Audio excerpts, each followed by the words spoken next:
دیکھیں جو اس کل والا جو فیصلہ ہے تاحیات نااہلی کا، اس کے 3 پہلو ہیں۔ سب سے پہلا پہلو یہ ہے کہ اسی سپریم کورٹ آف پاکستان نے ایک لارجر بینچ کے ذریعے سے یہ کہا ہوا ہے کہ جو قانون بنایا گیا تھا نواز شریف کو نوازنے کے لیے اور اس کی مدد کرنے کے لیے، کہ الیکشن ایکٹ کے سیکشن 232 میں ایک امینڈمنٹ کی گئی تھی اور اس کو جانچنا تھا جو سمیع اللہ بلوچ کے کیس کے حوالے سے۔ اس میں سپریم کورٹ آف پاکستان نے کہا ہوا ہے کہ یہ پیچھے سے نہیں قانون لاگو ہوگا، ریٹرسپیکٹیولی، یعنی مؤثر به ماضی نہیں ہوگا۔ اب یہ جو ججمنٹ آئی ہے، اس کے نتیجے میں نواز شریف کا کیس چونکہ پہلے سے ڈیسائیڈڈ ہے، اس لیے یہ اس ججمنٹ کی بجائے اس ججمنٹ میں فال کرتا ہے جس ججمنٹ کے ذریعے سے کہا گیا تھا کہ مؤثر به ماضی یہ قانون نہیں لاگو ہوگا۔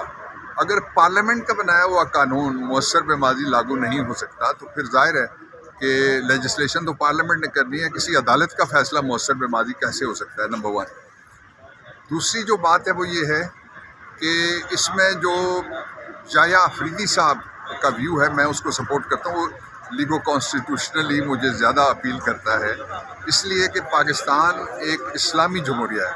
اس کے اندر جو آئین کا آرٹیکل 227 یہ کہتا ہے کہ جو شریعت ہے، یعنی قرآن اور سنت رسول اللہ صلی اللہ علیہ وسلم، ان کے خلاف کوئی قانون نہیں بن سکتا، وہ چاہے عدالت بنائے، چاہے پارلیمنٹ بنائے، چاہے صدر بنائے آرڈیننس کے ذریعے سے۔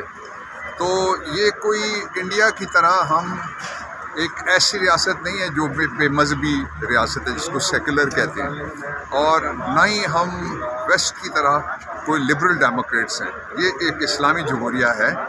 یہ بیسک سٹرکچر ہے کانسٹیٹیوشن کا، جو وہ آئین کے آرٹیکل 2A میں بھی لکھا ہوا ہے اور پریمبل میں بھی لکھا ہوا ہے۔ یہ ججمنٹ کہ جس نے چوری کی تھی اس کو معاف کر دیا جائے اور اس کی نااہلی کی انٹرپریٹیشن، میرا نقطہ نظر یہ ہے کہ یہ بیسک فنڈامنٹل سٹرکچر ہے جو کانسٹیٹیوشن کا اسلامک، یہ اس کے مطابق نہیں ہے بلکہ اس کے صریح خلاف جائے گی۔ اب ڈیٹیل ججمنٹ آئے گی تو اس کو ہم دیکھیں گے، لیکن ابھی تک جو فیصلہ آیا ہے اس کے مطابق یہ ٹیلر میڈ قانون تھا، یعنی درزی سے ناپ لے کے سلوایا گیا تھا۔ ایک شیروانی بنائی گئی تھی نواز شریف کو، جس کو فٹ کرنے کے لیے قانون بنایا گیا تھا الیکشن ایکٹ کا، جو میں نے آپ کو بتایا سیکشن 227۔ اور دوسرا ساتھ ہی میں یہ بھی بات کہنا چاہتا ہوں کہ جو پٹیشنر جس کو کہتے ہیں نا، وہ ہوتا ہے سوالی، اس کا وہ ہوتا ہے فریادی، اس کا کام ہے فریاد کرنا۔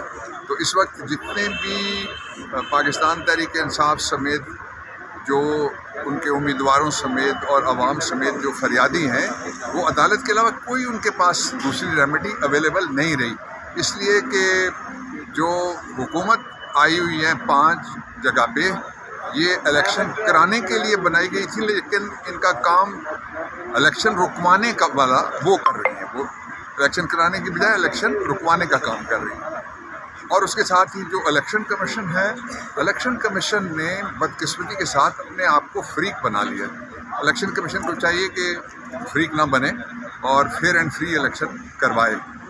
پاکستان تحریک انصاف کی پہلی کامیابی یہ ہے کہ ہم پاکستان پورے کے سارے حلقے جتنے ہر جگہ ہمارے امیدوار اللہ کی مہربانی سے موجود ہیں، اور پاکستان تحریک انصاف یہ سارے آڈز عبور کر کے الیکشن لڑے گی بھی اور جیتے گی۔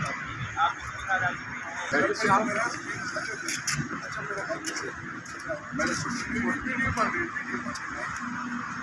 Supreme court